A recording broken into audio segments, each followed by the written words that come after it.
तो हाँ जी, देखो जी, आपका नाम है दीपक और ये आपकी जन्म कुंडली का चार्ट है। कुंडली आपकी बनी है मेष लग्न की। राशि आपकी है वृष। अगर कुंडली की बात की जाए तो कुंडली में आपके ग्रह मुझे ज़्यादा खराब लगे हैं। अच्छे ग्रह कम है, खराब ग्रह आपके ज़्यादा हैं। क्यों ऐसा है? क्योंकि देखो जी, आपके यहाँ पे राहु नीच का है, केतु नीच का बैठा है, मंगल नीच का है, बुध नीच का बैठा है। देखो, चार ग्रह आपके हैं नीच के, जो कि बहुत नेगेटिव बात है। और पांचवा गुरु वो छठे घर में चला गया, ये अच्छी बात नहीं होती। तो अभी मैं पूरा विस्तार से आपको समझाऊंगा इन ग्रहों को आपने कैसे सही करना है, ये ग्रह खराब क्या खराब फल देंगे। तो उससे पहले आपको मैं थोड़ी सी बेसिक जानकारी पहले समझा देता हूँ, ताकि जो आपको मैं भविष्यवाणी बताने वाला हूँ वो आपको अच्छी तरह से समझ आ जाए। बेसिक जानकारी ये है कि जो कुंडली होती है इसमें 12 ग्रह होते हैं। और 12 ग्रह यहाँ पे मैं लिख देता हूँ, आप एक बार याद कर लो। ये आपका पहला ग्रह है, दूसरा ग्रह, तीसरा, ये चौथा, ये पांचवा, छठा, सातवां घर, आठवां, नौवां, दसवां, ग्यारहवां और लास्ट वाला 12वां घर। अब ये जो 12 ग्रह हैं, इन 12 ग्रहों से कुछ ना कुछ देखा जाएगा। जैसे कि पहले घर से देखा जाएगा कि आपका शरीर कैसा होगा, आपका रंग रूप कैसा होगा, पर्सनैलिटी कैसी होगी, सर मस्तक कैसा होगा, स्वभाव कैसा होगा, इस पहले घर से देखेंगे। दूसरा घर आपके है धन जोड़ने का घर। तीसरा घर छोटे भाई बहनों का है। चौथा घर आपकी है माता, मकान, वाहन का। पांचवा घर बच्चों का। छठा घर शत्रु रोग कर्जे का है। सातवां घर आपकी है पत्नी का घर। आठवें घर से आपकी उम्र देखेंगे। नौवें घर से आपका भाग्य देखेंगे। 10वां घर है आपके काम काज का घर। 11वां घर है लाभ और 12वें घर से आपके खर्चे देखेंगे। तो आपने देखो जी, दो बातें मेरी नोट कर लेनी है। पहली बात, जो 12 ग्रह बोले हैं सबसे पहले वो याद कर लो। और इन 12 ग्रहों से क्या कुछ देखा जाएगा वो याद कर लो। और अब आप ये देखो कि आपने देखना क्या है, वो आप ग्रह देखो। जैसे कि आपका सवाल क्या है, पत्नी को लेके है। तो 12 ग्रहों में जो पत्नी का घर है वो है ये सातवां घर। तो सातवां घर है आपकी भाई पत्नी का घर। तो आपकी पत्नी का सुख देखना है, कुंडली का ये सातवां घर देखेंगे। और सातवें घर में लिखा है सात, जो कि है तुला राशि, मालक बना शुक्र। तो आपकी पत्नी के लिए हमें शुक्र को देखना पड़ेगा। ऐसे ही अगर आपका सवाल आपके बच्चों को लेके है, तो पांचवा घर है आपके बच्चों का घर। और पांचवें घर में पांच लिखा है, जो कि है सिंह राशि, मालक बना सूर्य। तो आपके बच्चों के लिए हमें सूर्य को देखना पड़ेगा। तो अब देखो जी, आपको मोटा मोटा सा बेसिक जानकारी समझ आ चुकी है कि जो कुछ देखना है आपको वो घर देखना होगा। और घर का जो मालिक है वो कौन है, कहाँ जाके बैठा है, वो आपने देखना है। और सबसे अब देखो जी, भविष्यवाणी की बात करते हैं। और भविष्यवाणी में सबसे जरूरी है ये जो 9 ग्रह होते हैं। वैसे तो सभी 9 ग्रहों का जो असर है आपके जीवन के ऊपर हमेशा रहेगा। जो भी ग्रह अच्छे हैं अच्छा फल आपको देता रहेंगे, जो बुरे हैं आपको बुरा फल देते रहेंगे। लेकिन इन ग्रहों का जो असर है वो कई गुना बढ़ जाता है इनकी दशा में। मतलब दशा में इन ग्रहों का असर बढ़ता है। तो दशा अभी हमें पता होनी चाहिए कि आपकी किसकी है। तो वो आपके ऊपर चली हुई है। दशा दो प्रकार की होती है, एक महादशा, एक अंतरदशा। और महादशा बड़ी होती है जो कि चली हुई है गुरु ग्रह की। और ये 16 तारीख 8वां महीना 23 से चली हुई है। और ये 39 में जाके खत्म होगी, काफी लंबी दशा है। तो इसका मतलब ये है कि भाई आपके जीवन के ऊपर जो सबसे ज्यादा असर अभी है वो गुरु ग्रह का है, क्योंकि गुरु की महादशा चली हुई है। और एक एक होती है अंतरदशा, उसके भी असर होता है, उसका कम होता है, वो भी यहाँ पे गुरु की है, जो कि 8वां महीना 23 से चली है। और ये 25 में खत्म होगी। तो मैंने अभी आपको क्या बताया, असर तो आपके ऊपर सभी ग्रहों का है, लेकिन सबसे ज्यादा जो असर है वो अभी आपके ऊपर गुरु ग्रह का है, क्योंकि गुरु की ही महादशा है, गुरु की ही अंतरदशा है। अब आपके पहले गुरु ग्रह को देखेंगे कि वो आपको क्या अच्छे बुरे फल देगा। अगर तो अच्छा निकला गुरु आपका, फिर तो अच्छे फल देगा, आपकी लाइफ में अच्छा ही अच्छा कर देगा। अगर बुरा निकला तो बुरे फल देगा। तो गुरु आपका यहाँ पे बैठा है कुंडली के छठे घर में आके। ये गुरु जो है छठे घर में बैठा है। और छठा घर भाई कुंडली का, जिसमें मैंने आपको क्या बोला था कि 12 घरों से कुछ ना कुछ देखा जाता है। ये जो छठा घर है, छठे घर से क्या देखते हैं, शत्रु देखते हैं, रोग देखते हैं, कर्जा देखते हैं, कोर्ट कचहरी देखते हैं, चोरी ठगी देखते हैं। ये खराब चीजें छठे घर से देखते हैं, जहाँ ये गुरु बैठा है। मतलब आपका जो गुरु की दहा चली है, ये आपको गुरु ज्यादातर खराब फल देगा। अच्छे फल भी देगा, लेकिन अच्छे फल कम देगा, खराब फल ज्यादा देगा। खराब क्यों है?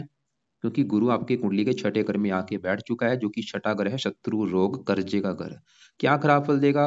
गुरु इस कुंडली में, गुरु का जो अपना घर है, गुरु इस कुंडली में इस घर का मालिक है 9वें घर का। और 9वें घर से देखा जाता है भाग्य। अगर आपका भाई भाग्य देखना है कि आप कितने भाग्यशाली होंगे, कितने किस्मत वाले होंगे, ये 9वां घर देखना पड़ेगा। और आपको मैंने फार्मूला समझाया था कि जो कुछ देखना है वो घर देखना है और घर का मालिक देखना है। तो भाग्य देखना है 9वां घर, और 9वें घर में लिखा है 9। 9 है धनु राशि, मालिक बना है गुरु। तो आपका भाग्य हम गुरु से देखेंगे, और गुरु आपका है छठे घर में जाके खराब घर में बैठ चुका है, इसकी वजह से वो एक खराब योग बना जिसे कहते हैं भाग्य भंग योग।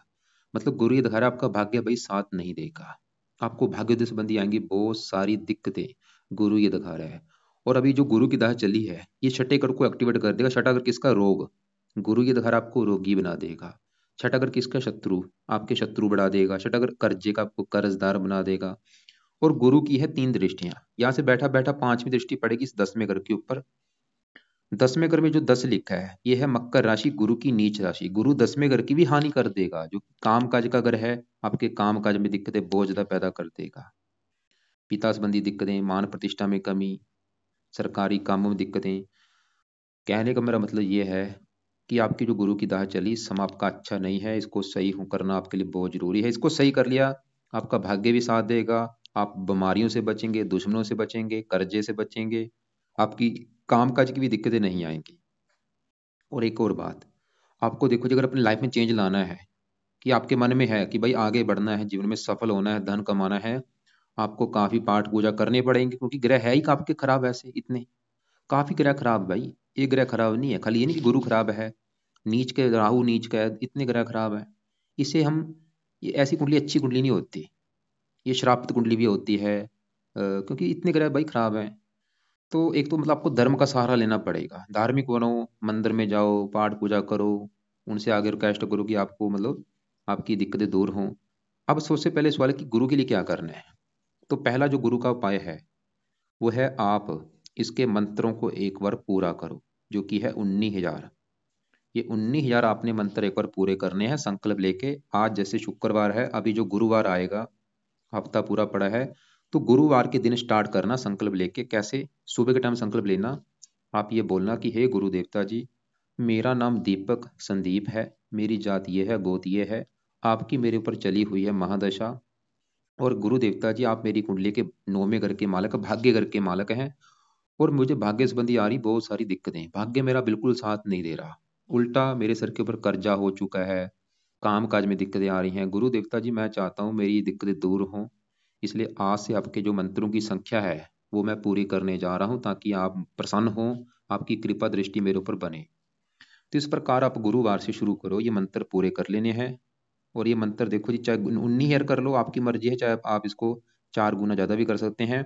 और कितने दिन में पूरे करने हैं, चाहे महीना लग जाए, 2 लग जाए, ये मंत्र पूरे कर लेना। मंत्र पूरे करने के बाद फिर क्या करना, फिर आपने छोड़ देने हैं, फिर नहीं करने।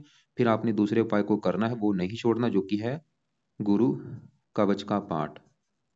ये है पाठ, इसे पाठ बोल के करते हैं। ये 2 मिनट का पाठ है, आपने सुबह के टाइम रोजाना पढ़ना है, कम से कम 1-2 पाठ पढ़ना है। नहीं पढ़ना आता सुन लिया करो, ऑडियो लगा के सुन भी आप सकते हैं। तीसरा पाए, आप गुरु स्रोत का पाठ पढ़ा करो, चाहे सुना करो, ये भी आपने 1-2 पाठ पढ़ना है, चाहे सुनना है।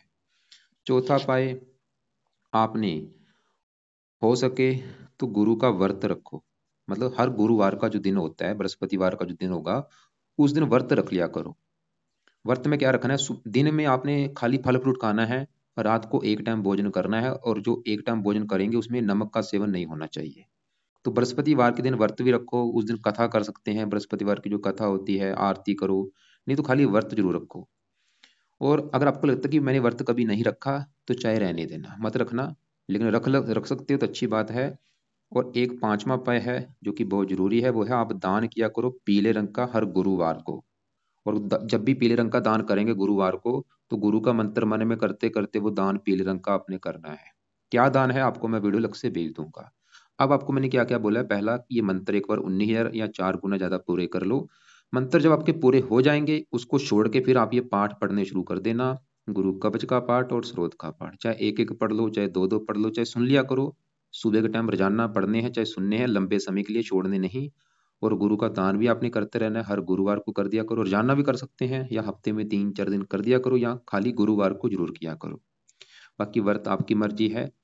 अब देखो जी आगे बढ़ते हैं, क्योंकि आपको और भी मैं आपके उपाय बताऊंगा। अब यहाँ पे आपके मैं मंगल की बात करता हूँ। मंगल देखो जी कहाँ बैठा है, कुंडली के चौथे घर में आके। और ये जो चौथा घर है, ये है घर आपकी, ये जो चौथा घर है, चौथे घर से देखा जाएगा आपकी माता का सुख, माता कैसी होगी, मकान कैसा होगा, वाहन कैसा होगा, भूमि जमीन जायदाद कैसे होंगे, नौकर चाकर कैसे होंगे, ये चीजें इस चौथे घर से देखेंगे। और आपको मैंने फार्मूला क्या समझाया है कि घर का मालिक देखना है। तो अगर ये चीजें देखनी है कि आपकी माता, मकान, वाहन, भूमि जमीन जायदाद, ये चीजों को देखना है, तो चौथा घर, और चौथे घर में क्या लिखा है, चार, जो कि है कर्क राशि। मालिक कौन बना, चंद्रमा। तो इन चीजों के लिए हमें चंद्रमा को देखना पड़ेगा। और चंद्रमा के अलावा चौथे घर में मंगल है, मंगल को भी देखेंगे। मतलब दो ग्रह देख के डिसाइड होगा आपकी माता, मकान, वाहन, भूमि जमीन जायदाद के बारे में। तो चंद्रमा की मैं बाद में बात करता हूँ, पहले मैं मंगल की बात करता हूँ। तो मंगल आपका चौथे घर में जो बैठा है, वो यहाँ पे नीच का बैठा है। ये जो चार है कर्क राशि है, जो कि मंगल की है नीच राशि। और जो ग्रह नीच का होता है वो बड़े लेवल पे खराब होता है। जैसे कि देखो जी, आपको एग्जांपल समझाता हूँ। आपका नाम क्या है, दीपक। और आपका जो घर है, जो भी आपका घर हो, आपके घर में कोई दुश्मन आ जाए, जिसको आप दुश्मन मानते हैं कि ये मेरा दुश्मन है, वो आपके घर में अगर आ जाएगा, क्या होगा, घर का नुकसान कर देगा। वो आपके घर में आपका फ्रिज तोड़ देगा, आपका टीवी तोड़ देगा, आपकी फर्नीचर तोड़ देगा। वो काम यहाँ पे मंगल कर रहेगा। ये चौथे घर में नीच का बैठे तो चौथे घर की कर देगा हानि। और चौथा घर किसका है, मकान का। आपके मकान के सुख में कमी कर देगा। वाहन का, वाहन को लेके दिक्कतें। माता का है, माता की हानि। भूमि जमीन जायदाद, इनको लेके दिक्कतें कर देगा ये मंगल। और मंगल इस कुंडली में बैठा इस घर में आके है, लेकिन इसका अपना एक घर है। इसके दो घर हैं अपने, कौन से, एक तो मंगल इस कुंडली में इस पहले घर का है मालक। और पहले घर से देखा जाएगा आपका शरीर कैसा होगा, सेहत कैसी होगी, स्वभाव रंग रूप कैसा होगा, पहले घर से देखेंगे। और पहले घर में देखो जी, क्योंकि मालक देखना है तो पहले घर में एक लिखा है मेष राशि, मालक है मंगल। मतलब मंगल आके बैठा है चौथे घर में, लेकिन वो मालक है पहले घर का, जो कि आपका शरीर, सेहत, स्वभाव रंग रूप, पर्सनैलिटी। क्योंकि नीच का बैठा है मंगल, पहले घर का मालक है, नीच का बैठा है, तो मंगल ये दिखा रहा है कि आपकी हेल्थ भी खराब होगी, आपकी पर्सनैलिटी भी खराब होगी, आपका स्वास्थ्य खराब होगा। आपको ये लग्नेश भी है, नीच का बैठ चुका है लग्नेश। इसकी वजह से क्या होगा, लाइफ में स्ट्रगल करना पड़ेगा, मेहनत का फल नहीं मिलेगा, आप आगे नहीं बढ़ पाएंगे, काफी संघर्ष करना पड़ेगा। क्योंकि जब भी लग्नेश नीच का होता है तो लाइफ में दिक्कतें परेशानियां आती हैं। तो मंगल एक तो चौथे घर की हानि कर देगा, और आपके शरीर का मालक है, हेल्थ को लेकर दिक्कतें कर देगा। और मंगल की देखो जी तीन दृष्टियां हैं। चौथी दृष्टि पड़ेगी सातवें घर के ऊपर, सातवां घर है आपकी पत्नी का घर। अगर आपका एक सवाल है कि पत्नी का सुख कैसा है, तो ये सातवां घर है, पत्नी का घर। और सातवें घर में लिखा है सात, जो कि तुला राशि, मालक है शुक्र। तो सातवें घर के मालक शुक्र को भी देखना पड़ेगा आपकी पत्नी के लिए। और सातवें घर के ऊपर जिन ग्रहों की दृष्टि है, दृष्टि किसकी है, मंगल की पड़ेगी चौथी दृष्टि इस घर के ऊपर। मंगल को भी देखेंगे, और सूर्य की भी दृष्टि है उसको भी। मतलब आपकी पत्नी का सुख देखना है तो हमें तीन ग्रह देखने पड़ेंगे, शुक्र, सूर्य और मंगल। अभी हम क्योंकि मंगल की बात कर रहे हैं, तो मंगल देखो जी, मैंने क्या बोला, चौथे घर में चौथे घर की हानि कर देगा। और चौथी दृष्टि से देखेगा सातवें घर को, जो कि आपकी पत्नी का घर है। मंगल आपकी कुंडली को बैठा है डबल मंगलिक बना के, क्योंकि नीच का है, डबल मंगलिक कुंडली बनी है। इसकी वजह से मंगल आपके विवाह में देरी भी कर देगा। और विवाह अगर हो भी जाता है तो पत्नी से थोड़ा सा मनमुटाव भी होगा, मंगल ये दिखा रहा है। तो ये मंगल के बुरे फल लिख के रख लो। क्या क्या मैंने बुरे फल बोले हैं, चौथे घर की हानि, मकान वाहन के सुख में कमी कर देगा, कुंडली मंगलिक है, विवाह संबंधी दिक्कतें, और हेल्थ को लेकर दिक्कतें। लेकिन मंगल एक अच्छा फल देगा। इसकी सातवीं दृष्टि पड़ेगी दसवें घर के ऊपर, यहाँ पे उच्च राशि है, दसवें घर का अच्छा कर देगा, वैसे काम काज के लिए अच्छा है। लेकिन बुरे फल इसके क्योंकि ज्यादा है, आठवें घर का भी मालक है। मतलब आप एक पेन कापी लेके लिखो, क्या लिखना है, सच में लिखना है, ये नहीं कि मैं ऐसे बोल रहा हूँ, लिख के रख लेना बात। पहले एक बार वीडियो देख लो, दोबारा वीडियो देख के लिखना है। क्या लिखना है कि अगर आपने, यानी कि अगर दीपक ने मंगल ग्रह को सही कर लिया, क्या फायदे होंगे, नीचे आंसर लिखो। सबसे बड़ा फायदा ये होगा कि मंगल आपके चौथे घर की हानि कर रहा है, मकान वाहन की। आपको मकान वाहन को लेकर दिक्कतें नहीं आएंगी, मतलब आपको मकान का सुख मिलेगा, मकान को लेकर दिक्कतें नहीं आएंगी, वाहन को लेकर दिक्कतें नहीं आएंगी, भूमि जमीन जायदाद को लेके दिक्कतें नहीं आएंगी, बल्कि इनका सुख अच्छा मिलेगा। और मंगल आपकी कुंडली में डबल मंगलिक बना के बैठा है, जो विवाह में देरी हो रही है वो नहीं होगी, विवाह जल्दी जल्दी हो जाएगा, पत्नी से अच्छी बनेगी। और मंगल आपके शरीर का मालक है, हेल्थ अच्छी होगी, पर्सनैलिटी अच्छी होगी, आप बुद्धिमान हो जाएंगे, आपका दिमाग तेज चलेगा, आपको लाइफ में स्ट्रगल नहीं करना पड़ेगा, आपको मेहनत का फल मिलेगा। इसके अलावा हजारों फायदे होंगे। अब सवाल ये भी लिखो कि मंगल को सही कैसे करना है, क्या आप ऐसे उपाय करें कि कि मंगल आपका सही हो जाए। तो पहला जो उपाय आपने करना है वो है सुबह के टाइम मंगल कवच का पाठ पढ़ा करो। दूसरा उपाय, मंगल स्रोत का पाठ पढ़ो चाहे सुनो सुबह के टाइम। मतलब ये दो पाठ आपने पढ़ने हैं, एक एक मिनट 2-2 मिनट के पाठ है, चाहे पढ़ लो चाहे सुन लो, चाहे दोनों पढ़ लो चाहे दोनों में एक पाठ ये मंगल कवच का जरूर पढ़ना है। अब तीसरा जो उपाय है वो बहुत जरूरी है, जो कि है हनुमान जी की पूजा उपासना जरूर करो, क्योंकि मंगल के देवता है हनुमान जी। तो हनुमान चालीसा पढ़ लो, चाहे बजरंग बाण पढ़ो, चाहे हनुमान कवच पढ़ो, ये जानना पड़ना आपने लाजमी आपके लिए। तो ये 3 उपाय आपने मंगल के करने हैं। और एक चौथा उपाय भी जरूर करना, वो है आप इसके भी मंत्र एक बार पूरे कर लेना। 10,000 मंत्र हैं, ये भी संकल्प लेके एक बार पूरे कर लेना, चाहे 4 गुना ज्यादा कर लेना 40,000। अब इस वाले की ये कब करने हैं, पहले आप गुरु के जब मंत्र आपके पूरे हो जाएंगे उसके बाद फिर आप ये मंगल के मंत्र एक बार पूरे कर लेना। बाकी ये जो पाठ है ये सुबह के टाइम आपने पढ़ने, जब ये गुरु के पाठ पढ़ेंगे, क्योंकि आपको मैं फिर बोलूंगा भाई अगर लाइफ में कुछ उखाड़ना है आगे बढ़ना है पाठ पूजा करने पड़ेंगे, टाइम देना पड़ेगा, कुछ पाना है कुछ खोना पड़ेगा। खोना क्या है, बस आपको टाइम देना है। और अब आगे बढ़ते हैं। जैसे मैंने बोला मंगल किस घर का मालक है, पहले घर का, पहले घर की कर रहा है हानि। लेकिन पहले घर में जो सूर्य है वो सूर्य पहले घर में, फिर भी सूर्य पहले घर का अच्छा कर देगा, क्योंकि सूर्य पहले घर में आपका उच्च का बैठा है, जो कि आपके लिए बहुत अच्छी बात है। मतलब जो मंगल है वो पहले घर का है मालक, और नीच का चला गया, मतलब पहले घर को लेके दिक्कतें दिखा रहा है कि आपको आएंगी। लेकिन पहले घर में जो सूर्य है वो आपका मुझे अच्छा लगा है, और सूर्य आपको 100 में से 80-90% अच्छे फल देगा। लेकिन ये थोड़ा सा बुरा फल भी देगा, लेकिन अच्छे फल ज्यादा देगा। पहले मैं बताता हूँ अच्छे फल देगा क्या, क्यों देगा, क्यों देगा। क्योंकि सूर्य पहले घर में जहाँ बैठा है, ये एक लिखा है, ये मेष राशि है, सूर्य की उच्च राशि। मतलब आपका जो सूर्य है वो उच्च का बैठा है, और जो ग्रह उच्च के होते हैं वो बहुत अच्छे होते हैं। अब सवाल है कि अच्छे फल क्या देगा। देखो जी, सूर्य एक तो इस पहले घर का अच्छा कर देगा, मतलब आपकी पर्सनैलिटी अच्छी, सेहत अच्छी, स्वभाव अच्छा, रंग रूप अच्छा, आपको साहसी बना देगा, पराक्रमी बना देगा, उद्यमी बना देगा। आपको सूर्य है सरकार का कारक, सरकारी कामों के लिए अच्छा है, मान प्रतिष्ठा के लिए अच्छा है, पिता के लिए अच्छा है। और सूर्य जिस घर का मालक है इस 5वें घर का। ये जो 5वां घर है आपकी संतान का घर है, पढ़ाई का घर है, बुद्धि। और 5वें घर में 5 लिखा है, मालक सूर्य है, संतान के लिए बहुत अच्छा है, संतान का सुख अच्छा दे देगा आपको। 5वां घर पढ़ाई का, पढ़ाई पढ़ा लिखा बना देगा, बुद्धि का बुद्धिमान बना देगा। तो ये सूर्य के अच्छे फल लिख के रख लेना, मतलब ये सभी चीजें लिख के रख लेना, आपको क्लियर पता होना चाहिए कि किस ग्रह की वजह से क्या अच्छा है, किस ग्रह की वजह से क्या बुरा है। तो सूर्य आपके 5वें घर का मालक है, पहले घर में पहले घर का अच्छा कर रहा है, लेकिन और भी काफी अच्छे फल दे देगा। राजा ग्रह, आपकी इच्छा होगी राजा के समान जीवन जीने की, आप जिएंगे भी। तो सूर्य देखो जी आपको जो बुरा फल देगा, 7वीं दृष्टि से 7वें घर को देखा, जो कि पत्नी का घर है, और 7वें घर में 7 लिखा है, तुला राशि, जो कि सूर्य की है नीच राशि। मतलब बैठा उच्च का है लेकिन नीच राशि को देखेगा, तो 7वें घर का थोड़ा सा नुकसान कर देगा, जो कि है पत्नी का घर। मतलब सूर्य दिखा रहा है कि आपको थोड़ा सा पत्नी को लेकर दिक्कतें आएंगी। वो क्या दिक्कतें होंगी, या तो आपके विवाह में देरी होना, विवाह अगर हो भी जाता है थोड़ा सा पत्नी से मनमुटाव भी होगा। जैसे मंगल भी दिखा रहा है कि मंगल, क्योंकि कुंडली मंगलिक है, विवाह में देरी और थोड़ा सा पत्नी से मनमुटाव। सूर्य भी दिखा रहा है कि विवाह में देरी और थोड़ा सा पत्नी से मनमुटाव होगा। ये सूर्य का थोड़ा सा बुरा फल है। तो सवाल है कि इसका उपाय कुछ करना है या नहीं, चाहे इसका चाहे रहने दो, क्योंकि दूसरे जो ग्रह खराब है उनके उपाय आपने करने हैं। ये तो फिर भी चलो अच्छा ही, आपका थोड़ा सा बुरा फल दे रहा है, चलो कोई बड़ी बात नहीं। अब यहाँ पे देखो जी, दूसरे घर में चंद्रमा है और केतु है। अब इन दोनों की बात करते हैं। ये है जो दूसरा ग्रह है, ये दूसरा घर है आपके धन जोड़ने का घर, कि आप अपनी लाइफ में धन जोड़ कितना पाएंगे, कितना आपका बैंक बैलेंस होगा, इस दूसरे घर को देख के डिसाइड होगा। और फार्मूला क्या है कि घर का मालिक देखना है। तो दूसरे घर में देखो जी क्या लिखा है, 2, जो कि है वृष राशि। वृष राशि का मालक है शुक्र। तो आपका अगर धन जोड़ना देखना है, हमें शुक्र को देख के पता चलेगा। और शुक्र के अलावा दूसरे घर में देखो चंद्रमा है और केतु है, इनको भी देखना पड़ेगा। मतलब आपके 3 ग्रह के देख के डिसाइड होगा कि आप धन जोड़ेंगे कितना, कितना बैंक बैलेंस होगा। तो सबसे पहले यहाँ पे हम दूसरे घर में जो चंद्रमा और केतु बैठे हैं, इन दोनों की मैं बात करता हूँ। आपको मैं फिर एक एग्जाम्पल से समझाता हूँ। आपका मान लो घर है, और आपके घर में आप खुद बैठे हैं, क्या होगा, आप अपने घर का अच्छा करेंगे क्योंकि आपका घर है।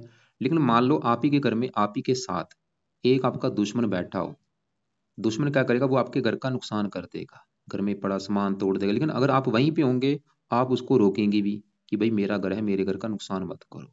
अब क्या होगा, दोनों में आपस में लड़ाई झगड़े होंगे। वो काम यहाँ पे होगा दूसरे घर में। ये जो दूसरा घर है, जो कि है धन जोड़ने का घर, इस घर में देखो जी 2 लिखा है, वृष राशि है। वृष राशि, ये जो चंद्रमा है वो यहाँ पे वृष राशि में उच्च का बैठा है, जो कि एक है बहुत बड़ी अच्छी बात। मतलब चंद्रमा दूसरे घर में उच्च का है, तो वो दूसरे घर का कर रहा है अच्छा। मतलब आपको धनी बना देगा, आपको महाधनी बना देगा, आपके पास धन की कमी नहीं रहेगी। वो ये दिखा रहा है चंद्रमा, क्योंकि दूसरे घर में धन के घर में उच्च का बैठा है, वो दूसरा घर है धन का, तो धनी बना देगा, वो तो ये दिखा रहा है। लेकिन दूसरे घर में ये जो साथ में केतु बैठा है, ये यहाँ पे नीच का बैठा है। ये उल्टा कर रहा है। केतु मतलब इस घर की हानि कर रहा है। ये आपको धनी नहीं बनने देगा, आपके धन की हानि कर देगा, वो ये कर रहा है। मतलब केतु इस घर की हानि कर रहा है, चंद्रमा इस घर का अच्छा कर रहा है। अब होगा क्या, दोनों ग्रह अपना असर देंगे। आपने करना क्या है, यहाँ पे केतु, क्योंकि इसके बुरे फलों को कम करने के लिए इसको, इसकी जो पावर 20 है इसको जीरो करना है, और चंद्रमा की पावर को प्लस करना है, ताकि इसके जो अच्छे फल है वो कई गुना बढ़े। मतलब आपका जो केतु है वो दूसरे घर में नीच का है, वो दूसरे घर की हानि कर रहा है, धन की हानि, धन को लेकर दिक्कतें। तो केतु के उपाय में से आपको मैं उपाय बताता हूँ, लेकिन चंद्रमा के उपाय क्या है। आप, चंद्रमा वैसे तो अच्छा है, लेकिन हमने क्या करना है, उसका बल बढ़ाना है। और चंद्रमा आपकी कुंडली में एक और घर का मालक है, वो कौन सा है, मतलब बैठे इस घर में उच्च का, लेकिन इसका जो अपना घर है चंद्रमा का, वो है ये चौथा घर जहाँ ये मंगल बैठे है। मतलब मंगल चौथे घर में नीच का है, वो चौथे घर की हानि कर रहा था, लेकिन चौथे घर का मालिक चंद्रमा आपका फिर भी अच्छा है। वो फिर भी ये दिखा रहा है कि मकान वान का सुख है। मतलब चंद्रमा मकान वान का सुख दे रहा है, लेकिन मंगल मकान वान की हानि कर रहा है। अब आप ये लिखो, क्या लिखना है कि अगर आपने चंद्रमा का बल बढ़ा दिया तो अच्छे फल बढ़ जाएंगे। अच्छे फल क्या बढ़ेंगे, वो आपको धनी भी बना देगा, मकान वाहन के लिए अच्छा है। तो चंद्रमा का बल बढ़ाने के लिए आप एक उपाय जो है सबसे बेस्ट, वो है आप इसका मोती रत्न धारण करो। बहुत ज़्यादा जरूरी है आपको मोती रत्न धारण करना। और आपने करना है चांदी में जुड़वा के, अच्छी क्वालिटी का लेना है, लैब टेस्टेड। अगर आपका वेट है 80 किलो, तो आपने 8.25 रत्ती का लेना है। 70 किलो वेट है, 7.25 रत्ती का लो। 60 किलो वेट है, 6.25 रत्ती का, मतलब लेना सवा में है, अच्छी क्वालिटी का, लैब टेस्टेड होना चाहिए। और आपने जब ले लिया उसको चांदी में जुड़वा के, राइट हैंड की इस छोटी उंगली में आपने धारण करना है। और धारण करना है शुक्ल पक्ष के पहले शुक्ल पक्ष के पहले सोमवार को। सुबह का टाइम धारण करना, सुबह 7:15 या 8:15 या 9:15 बजे। धारण करने से पहले कच्चे दूध में या गंगा जल में धो के फिर धारण करना। अब यहाँ पे केतु को शांत करना पड़ेगा, उसके अभी मैं आपको उपाय बताता हूँ क्या है। और अब देखो जी, हमने क्या देखा, हम यहाँ पे गुरु देख चुके हैं, मंगल देख चुके हैं, सूर्य अच्छा है, चंद्रमा अच्छा है, मंगल आपका खराब है, केतु खराब है, गुरु खराब है। अब यहाँ पे आपके मैं राहु की बात करूँ, ये तो सब समझ लो सबका उस्ताद है। मतलब गुरु ये सबसे ज्यादा खराब है आपका, पूरी कुंडली में सबसे बड़े लेवल पे राहु खराब है। क्योंकि एक तो ये 8वें घर में बैठा है, क्योंकि राहु जब भी 8वें घर में होता है अच्छा नहीं होता। ऊपर से बैठा भी यहाँ पे नीच का है, जो 8 लिखा है वृश्चिक राशि में, तो 8वें घर को लेकर दिक्कतें पैदा करेगा। हेल्थ खराब बहुत ज्यादा करता है, पेट का रोग देता है, गुप्त रोग देता है। इसकी 3 दृष्टियां में 12वें घर को देखेगा। ये शुक्र बुध को भी खराब कर रहा है, क्योंकि इसकी दृष्टि अच्छी नहीं होती। दूसरे घर को देखे धन की हानि, चौथे घर को मकान वाहन संबंधी दिक्कतें। और इसकी दशा भी निकली है, और आपने देखा भी होगा वो उस दशा में आपको दिक्कतें आई होंगी। ये दशा थी आपकी, देखो जी, 5 से लेके 23 में, अभी खत्म हुई 8वां महीना 23 में। वैसे अभी जो गुरु की दशा वो भी खराब ही है, लेकिन राहु जो गुरु से कई गुना ज्यादा खराब था। मतलब जो राहु था वो आपका, वैसे तो गुरु भी खराब है, लेकिन दोनों में ज्यादा खराब खराब कौन सा है, राहु आपका। राहु गुरु से 10 गुना ज्यादा खराब है। तो राहु के भी आपने 2 3 उपाय हैं। आप सवाल है कि राहु के भाई क्या उपाय आप कैसे करें ताकि ये बुरे फल कम हो जाएं, और केतु के क्या उपाय करने हैं। तो राहु केतु के जो उपाय हैं ये आपने करने हैं रात के समय। तो इसके क्या क्या उपाय हैं, पहले राहु के उपाय की बात करो। तो राहु का जो पहला उपाय है वो है, आपने राहु कवच का पाठ पढ़ना है रात के समय। कम से कम 1 या 2 पाठ आपने पढ़ना है, चाहे सुनना है। और ऐसे ही आपने रात के समय केतु कवच का पाठ पढ़ना है, चाहे सुनना है। केतु, क्योंकि केतु देखो जी दूसरे घर की हानि कर रहा है, नीच का बैठा है। मतलब केतु का पाठ पढ़ने से वो आपके धन की हानि नहीं करेगा, राहु का पाठ करने से वो भी शांत होगा। तो दोनों के पाठ, एक एक पाठ चाहे 2 2 पाठ, आपकी मर्जी है, पढ़ा करो। वैसे इनके स्रोत के पाठ भी होते हैं, क्योंकि ज्यादा हो जाएंगे फिर आपको दिक्कत ना आए, इसलिए खाली एक एक पाठ जरूर पढ़ो। और इनका तीसरा चौथा जो उपाय है वो है, लिख लो आप। आपने राहु के पीछे जो 20 लिखा, पावर अगर आप चाहते हैं इसकी कम हो जाए, बिल्कुल शांत हो जाए, केतु की पावर कम हो जाए, तो एक आपने करना है राहु का दान। और ये दान देखो जी रोजाना करो। सतनाजी का दान होता है, रोजाना पंछियों को डाल दिया करो। ये सतनाजी की वीडियो आपको भेज दूंगा। और चौथा केतु का दान आपने जो करना है वो है, कुत्तों को रोटी डाला करो। मतलब राहु का दान सतनाजा है, वैसे राहु के दान की आपको मैं वीडियो भेजूंगा, उसमें देखना कि दान होता क्या है, वो आप किया करो। और केतु के दान की वीडियो भी आपको भेज दूंगा, इनके दान करने हैं। केतु का दान वैसे कुत्तों को रोटी होता है, वो आप डाला करो। अब देखो जी, आगे बढ़ते हैं हम। और यहाँ पे शनि की बात की जाए, शनि वैसे आपका अच्छा है, ये आपको देगा अच्छे फल। शनि आपका कहाँ बैठा है? 11वें घर में, जो कि 11वां घर है लाभ का घर, बड़े भाई बहन, इच्छा पूर्ति, आमदन। अगर ये चीजें देखनी है, 11वां घर देखेंगे, और 11वें घर में लिखा है 11, जो कि है कुंभ राशि। मालक कौन बनता है? शनि। कहाँ बैठा है? इसी घर में बैठा है। देखो, मतलब 11वें घर का मालक शनि, जो कि इसी घर में बैठा है। शनि फिर भी ये दिखा रहा है कि आपकी आमदन अच्छी होगी, इच्छाएं पूरी कर देगा, लाभ देगा। और शनि इस 10वें घर का भी मालक है, जो कि 10वां घर है आपके काम काज का घर। कि आपका काम काज कैसा होगा, 10वां घर देख के डिसाइड होगा। और 10वें घर में 10 लिखा है, जो कि मकर राशि, मालक शनि। मतलब शनि ये दिखा रहा है कि आपको काम काज का सुख अच्छा है, नौकरी कारोबार का सुख अच्छा मिलेगा। लेकिन देखो जी, 10वें घर के ऊपर जिन ग्रहों की दृष्टि है उनको भी देखना पड़ता है। तो अभी क्योंकि गुरु का बड़ा असर है, तो गुरु 10वें घर की हानि कर रहा है, जिसकी दशा चली हुई है। वो फिर भी गुरु मतलब ये दिखा रहा है कि काम काज में दिक्कतें आएंगी। लेकिन शनि ये दिखा रहा है कि काम काज का सुख अच्छा है। और मंगल भी 10वें घर का अच्छा घर है, क्योंकि उच्च राशि है। हमने मतलब शनि देखा, वो अच्छा है, फिर भी वो 10वें घर का भी अच्छा कर देगा काम काज के लिए, 11वें घर का अच्छा कर देगा। लेकिन शनि आपका 4 डिग्री का बैठा है, उसमें बल कम है, उसका बल बढ़ाओ ताकि उसके अच्छे बल कई गुना बढ़े। अगर आपने मतलब 15 कर लिया, इसके अच्छे बल कई गुना बढ़ जाएंगे। अच्छे बल क्या बढ़ेंगे? काम काज में कभी कोई दिक्कतें नहीं आएंगी, लाभ मिलेगा, इच्छाएं पूरी होंगी। तो शनि का एक बेस्ट उपाय रात के समय जो आपने करना है, वो है शनि का मंत्र आप किया करो। कम से कम 2-3 माला, या 1-2 माला, चाहे एक माला ही करो, करो जरूर। कम से कम एक माला भी करनी जरूर है आपने। शनि का मंत्र ओम शम शनिश्चराय नमः, शनि का कभी दान नहीं करना। अब लास्ट में आपके बचे यहाँ पे शुक्र और बुध, जो कि है 12वां घर। पहले यहाँ पे बुध की मैं बात करता हूँ। बुध आपका देखो जी 12वें घर में यहाँ पे नीच का बैठा है। कमाल की बात है, इतने ग्रह भाई नीच के, बड़ा पड़ी कुंडली। मंगल नीच का है, केतु नीच का है, राहु नीच का है, बुध नीच का है। कुंडली में एक ही ग्रह नीच का है, वही सत्यानाश कर देता है कुंडली का। यहाँ पे चार चार बैठे हैं, और यहाँ पे गुरु वो 6ठे घर में चला गया, क्या बनेगा? तो बुध आपका है 12वें घर में नीच का। और बुध जिस घर का मालक है, तीसरे घर का मालक है पराक्रम, छोटे भाई बहन। अगर आपके छोटे भाई बहन होंगे, उनको लेके दिक्कतें, पराक्रम में कमी कर देगा। 6ठे घर का मालक है, 6ठा घर शत्रु रो कर देगा, कर्जदार बना देगा, रोगी बना देगा। लेकिन बुध मतलब है तो नीच का, जो कि आपको बुरे फल देगा। लेकिन अच्छी बात क्या है, इसी के साथ शुक्र बैठा है उच्च का। तो यहाँ पे एक योग बना नीच भंग राजयोग। मतलब जो बुध के बुरे फल आपको नहीं मिलेंगे, अगर मान लो मिल भी जाते हैं, थोड़े बहुते मिलेंगे। मतलब आपका सवाल है कि शुक्र अच्छा है या बुरा है। शुक्र आपका अच्छा लगा है, क्यों? क्योंकि वो 12वें घर में उच्च का बैठा है। क्या अच्छे फल देगा? वो है 7वें घर का मालिक, जो कि पत्नी का घर है। 7वें घर में 7 लिखा, मालिक शुक्र उच्च का बैठा है। वो फिर भी ये दिखा रहा है कि पत्नी का सुख अच्छा है। आपको देखो जी, मैंने क्या बोला था कि पत्नी का अगर सुख देखना है, 3 ग्रह देखने पड़ेंगे। 7वां घर पत्नी का, 7वें घर का मालिक शुक्र है, शुक्र को भी देखना पड़ेगा पत्नी के लिए। तो शुक्र की अगर बात की जाए, वो 12वें घर में यहाँ पे उच्च का, वो तो ये दिखा रहा है कि भाई पत्नी का सुख अच्छा है। लेकिन 7वें घर के ऊपर जो मंगल की दृष्टि है, वो थोड़ा सा ये दिखा रहा है कि विवाह में देरी